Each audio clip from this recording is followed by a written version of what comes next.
एक आंगनवाड़ी वर्कर हूँ। जैसा कि आप लोग सभी जानते हैं कि यूसीसी यानी कि आपका जो है विवाह मतलब पंजीकरण कराना बहुत ही अनिवार्य है। यूसीसी है या इसके फुल फॉर्म क्या है? यूनिफॉर्म जो है आपका सिविल कोड है, यानी कि समान कानून, समान नागरिक के समान सरकार नागरिक संहिता है।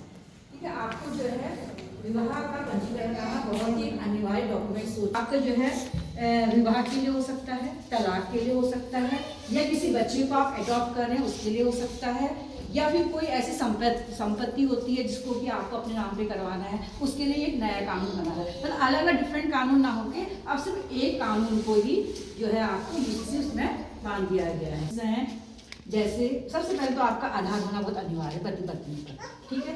और दूसरी बात है आपका पति पत्नी की जो है दोनों के साथ में फोटो होनी आवश्यक है।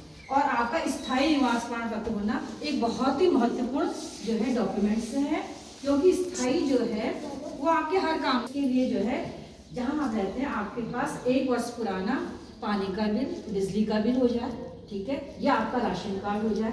और आज मैं आपसे ये भी कहूँगी इस मेरी जो आपसे वार्ता हो रही है कि आप लोग राशन कार्ड अवश्य बनवाएं, उससे पंजीकरण अवश्य करवाएं, क्योंकि हमारी जो है आंगनबाड़ी में बहुत सी ऐसी योजनाएं हैं जिसमें कि हम बिना अगर जो हमारी लाभार्थी होती, गर्भवती हो, धात्री हो, जो भी हम उनको अगर सुविधाएं दिलाते हैं, किसी भी योजनाओं का फायदा दिलाते हैं, तो हमको उसमें राशन कार्ड जरूर ऐड करना पड़ता है। ये तो आप सब जानते हैं कि आजकल हर कार्ड जो है ऑनलाइन होता है, ठीक है। इसलिए जो है आप विवाह का पंजीकरण करें, यानी कि यूसीसी को जो है आप प्रमोट करें, ठीक है। समझ में आ गया इसके डॉक्यूमेंट्स क्या चाहिए आप लोगों को।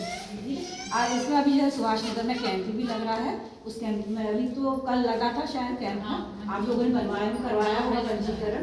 वैसे सीसी के सेंटर में जाकर भी करवा सकते हैं, लेकिन मेरा तो ये मानना है कि अगर कैंप लगते हैं तो आपका फ्री ऑफ कॉस्ट होता है, तो आप वहाँ जाके मतलब कोई भी करा सकता है, ये तो नहीं कि कोई कहता 2010 बिल्कुल बिल्कुल उससे पहले भी पहले वाले भी करा सकते हैं। कराने को पंजीकरण आप करा सकते हो, काम ही आएगा। तो यही क्योंकि अब इसके लिए ऐसा लिविंग रिलेशनशिप वाले भी कराते हैं, उनको भी जो है गवर्नमेंट ने क्या ऑथराइज दे दिया है। पहले तो लिविंग को इतना गलत मानते थे, लेकिन आज के समय में लिविंग को इतना कॉमन मान लिया है, तो उसको भी जो है आपको पंजीकरण कराना है। जितना पंजीकरण करा लेते हैं तो आप हस्बैंड वाइफ मान जाते। और हमारा इस एज में आप कुछ नहीं करना चाहते, मैं अपनी एज का बता मतलब अगर आप एडॉप्ट कर रहे हैं, कभी कभी ऐसा होता है कि जिससे आप बच्चा लेते हैं कोई मतलब ऐसे उनकी माया ममता लौट जाती है, तो वो कभी उस पर जो है उसको हावी होता है, कुछ दस्तावेज के थ्रू कुछ काम नहीं कर सकता। लेकिन ये कानून के थ्रू आप बिल्कुल परिपक्व हो जाएंगे बच्चे को आपने एडॉप्ट कर इसके लिए। और जैसे प्रॉपर्टी का ही बहुत होता है मैम, अगर जैसे ये डॉक्यूमेंट्स हम नहीं बनवा रहे हैं तो उसका कुछ हमें